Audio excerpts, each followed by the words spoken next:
ఎటువంటి ఫంక్షన్ కైనా ఆర్డర్ చేయండి 8919763872 www.sanatanjal.in. సూర్యుడి దూరాన్ని చెప్పే ఒక పదం ఉంటుంది, ఒక లైన్. అంటే ఎట్లా మన విజ్ఞానం ఇంత అద్భుతమైన విజ్ఞానాన్ని మన చిన్నగా మతంగానో ధర్మంగానో కుంచుకుపోయాం. ఏంటి ఇన్ని అద్భుత రహస్యాలు ఎట్లా సాధ్యమైనది గురుగారు? సాధ్యమే. ఇది ఎంత వేద గణితం. అచ్చా. వేదాల్లో ఇవన్నిటినీ వాళ్ళు ఆ రోజే ఆ మహర్షులు దర్శించి నిక్షిప్తం చేశారు. బా నువ్వు చెప్పినటువంటి తులసీదాస్ రామచరిత మానస్లో ఆ భూమికి సూర్యుడికి మధ్య దూరాన్ని చెప్పగలిగాడు అంటే ఇది వేద గణితం. ఎగ్జాక్ట్ దూరం. మళ్ళా ఇప్పటికీ కూడా అది షాక్ అందరికీ. భూమికి సూర్యుడికి మధ్య గల దూరము సూర్యుడి కంటే 108 రెట్లు ఎక్కువ ఉంటుంది. యొక్క వ్యాసార్థం కంటే 108 మార్లు. సో దాన్ని ఆయన చెప్పగలిగాడు అక్కడ. ఆల్రెడీ వేదగణితం. ఆయన ఏం దర్శించి చెప్పింది ఏం కాదు, మన ఋషులు ఎప్పుడో చెప్పినటువంటి దాన్ని ఆయన ఉటంకించాడు అక్కడ. అందులో ఇవన్నీ మనం ఇప్పుడు ఎందుకు చర్చించుకుంటున్నాం అంటే మన చర్చ ద్వారా ఇప్పుడున్నటువంటి ఈ జనరేషన్కు ఈ విషయాలన్నీ తెలుస్తాయి, తెలియాలి. ఇప్పుడు నేను దాదాపు 18 పుస్తకాలు రాశాను. అవును. మొదటి ముద్రణలో అయిపోయినాయి పుస్తకాలు. ఇప్పుడు మళ్ళీ నేను ముద్రించాలంటే పుస్తకాలు చాలా ధనం ఖర్చు అవుతుంది. కరెక్ట్. పుస్తకాలు చదివే వాళ్ళు లేరు నిజానికి. కరెక్ట్. కాబట్టి నేను ముద్రించి దాన్ని ఏదో చేయాలనుకుని ఏం చేసే పరిస్థితి లేదు. అందరూ ఆండ్రాయిడ్ గీక్కుంటూ కూర్చున్నారు. అవును. సో దాంట్లోనన్నా మనం ఇవన్నీ చెప్పగలిగితే వాళ్ళు చూసుకుంటారు. మీరు శాశ్వతత్వాన్ని ఇచ్చేశారు అంతే మీ ఆలోచనలకి. సో దానివల్ల ఈ జనరేషన్కు ఆటోమేటిక్గా ఈజీగా తెలుస్తాయి. ఇప్పుడు పెద్దవాళ్ళ శిక్ష చదివే వాళ్ళు ఎంతమంది ఉన్నారు తెలియదు. చూసేసి కొన్ని సంవత్సరాలు అవుతుంది. మనం ఈ ఫీల్డ్లో ఉన్న వాళ్ళం, అది ఎక్కడ కనబడదు, ఏ బుక్ స్టాల్లో కనబడదు. మనం చర్చించుకుంటే ఇటువంటి విషయాలన్నీ కూడా పెద్దవాళ్ళ శిక్షలో కూడా ఉంటాయి. అవునా? ఉంటాయి. ఉండకుండా పోయే సమస్య లేదు. అది విజ్ఞాన సరస్వం కదా. మరి ఇప్పుడు పుస్తకాలు చదివే పరిస్థితుల్లో ఎవరు లేరు కాబట్టి పెద్దవాళ్ళ శిక్ష మర్చిపోయారు అందరూ మర్చిపోయారు. అందుకనే ఇప్పుడు ఒక వీడియో ద్వారా మనము ఈ జనరేషన్కు కొన్ని విషయాలను చెప్పగలిగితే మనము సరస్వతీదేవికి మనం నేర్చుకున్నటువంటి ఆ విద్యకు కొంత న్యాయం చేసినటువంటి వాళ్ళం. మన జీవితానికి ఒక సార్థకత లభిస్తుంది. అంతే. అంకెలకు బాగా ప్రాధాన్యం ఇస్తాం కదా మనం. కానీ మన వాళ్ళు ఏమంటారు, ఈ అంకెలు మనవి కాదు, ఎక్కడి నుంచో అరువు తెచ్చుకున్న అంకెల్ లాగానే ఫీల్ అవుతారు మన వాళ్ళు. అంకెలు మనవేనా? అంకెలకు ఈ ఆధ్యాత్మికతకు సంబంధాలు ఏంటి? అంకెలు మనవే. ఈ మతాలు ఇప్పుడు పుట్టాయి. 2000 సంవత్సరాల క్రిందట క్రైస్తవం లేదు. అవును. 1500 సంవత్సరాల కిందట ఇస్లాం లేదు. ఓకే. ఈ మొత్తం విశ్వంలో ఉన్నటువంటి ఏకైక మతం ఏది? సనాతన ధర్మం, హిందూ మతమే. నువ్వు ఏ దేశంలో త్రవ్వకాలు చేపట్టు, అక్కడ హిందూ దేవతల ప్రతిమలు దొరుకుతాయి. అవును. యజ్ఞవాటికలు లభిస్తాయి, శ్రీచక్రాలు లభిస్తాయి, ఆలయాలు లభిస్తాయి. మరి ఏ దేశంలో దొరకడం లేదు నీకు త్రవ్వకాలలో? మరి ఇన్ని దేశాల్లో దొరుకుతున్నాయంటే ఇన్ని దేశాల్లో అంతా కూడా ఒకే ధర్మం వెళ్ళి విరిసిందని అటువంటి అర్థమే కదా. కాబట్టి ఇది ఒక పెద్ద సముద్రం. సనాతన ధర్మం అనేటువంటిది, హిందూ మతం అనేటువంటిది పెద్ద సముద్రం. ఈ సముద్రంలో నుంచి ఒక బిందె నీళ్లు, ఒక గ్లాస్ నీళ్లు తీసుకొని పోతున్నారు వీళ్ళంతా. తీసుకుపోయిన సంతోషమే. ఈ సముద్రం అయితే ఎండదు.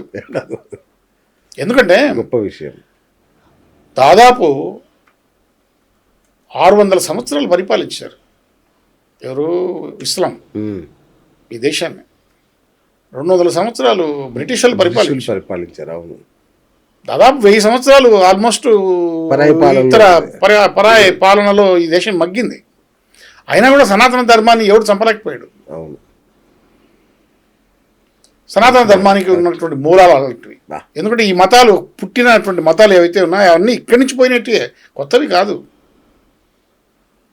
అందుకనే ఈ అంకెలు ఇప్పుడు కాదు, ఎప్పుడో వేద గణితం అనే మనకు సపరేట్ సబ్జెక్టే ఉంది. అక్కడి నుంచి వచ్చినవి. దేవుడికి 116 రూపాయలు సమర్పిస్తారు. పెళ్లిళ్ళలో 1116. ఈ 116 అనేది ఏంటి గురుగారు? ఇప్పుడు ఏంటంటే హిందూ ధర్మంలో 100 అనేటువంటి నెంబర్కు విలువ లేదు. 100 ఎందుకంటే ఆ 100 అనేటువంటిది అహంకారపూరితమైనటువంటి నెంబర్. దానికి అహంకారం ఎక్కువ. అందుకనే ఆ అహంకారాన్ని తగ్గించడం కోసం భగవంతుడి యొక్క షోడశి కళలు అంటే 16 కళలు అయినాయి. ఆయన కళలను దీనికి జత చేసి నూటికి జత చేసి 116 అని పెడతాం. 1000కి అహంకారం ఎక్కువ. అందుకనే భగవంతుడి షోడశి కళల్లో ఉన్నటువంటి 16 కళలను తీసుకొచ్చి దానికి జత చేసి ఇస్తాం. అప్పుడు దానికి అహంకారం పోయి వినయం లభిస్తుంది, దానికి గౌరవం లభిస్తుంది. ఆ సంఖ్య మరి 108 అనేటువంటిది దానికి ఒక విస్తృతమైనటువంటి అర్థం ఉంది. ఓకే. ఆ 108 అనేటువంటిది అత్యంత పవిత్రమైన సంఖ్యగా మనం హిందువులం భావిస్తాం. మనము 108 పుష్పాలతో భగవంతుని అర్చిస్తాం. అవును.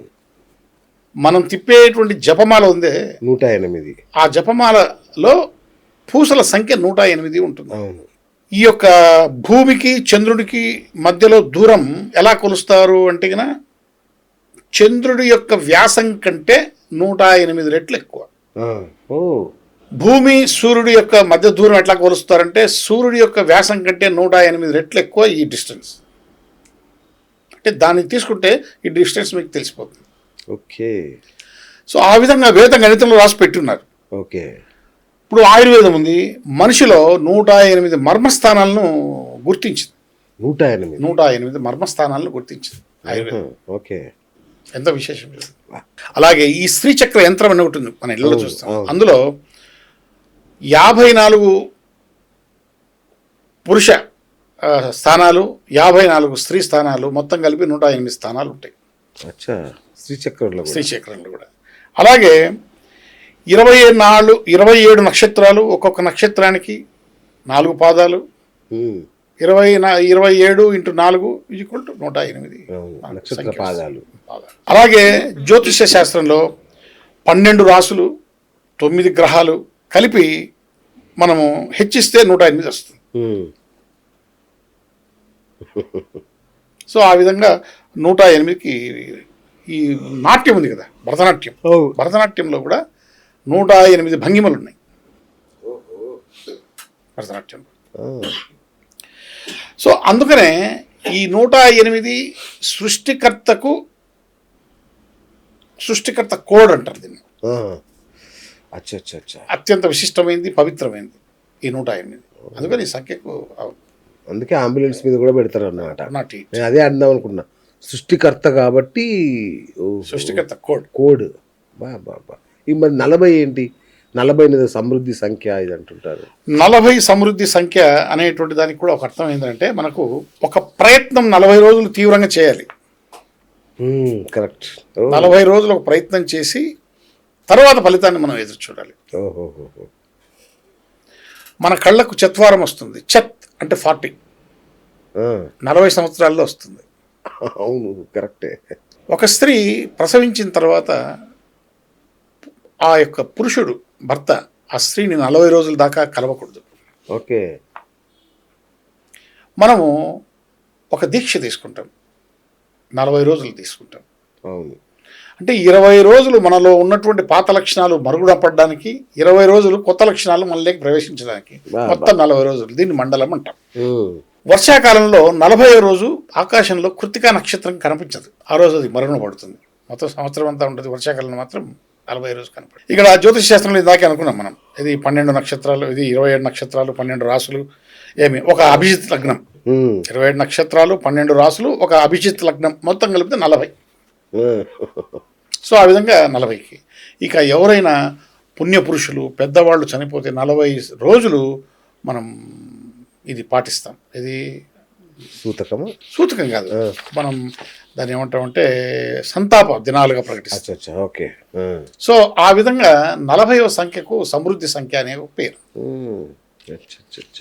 ఇంకోటి ఈ పరమపద సోపానం ఏంటి? పరమపద సోపాన పటం అనేటువంటిది ఈ తరం వారికి తెలియదు. అదే అంటున్నా. మనం చాలా చిన్నప్పుడు మీరు కూడా చూసి ఆడాను నేను.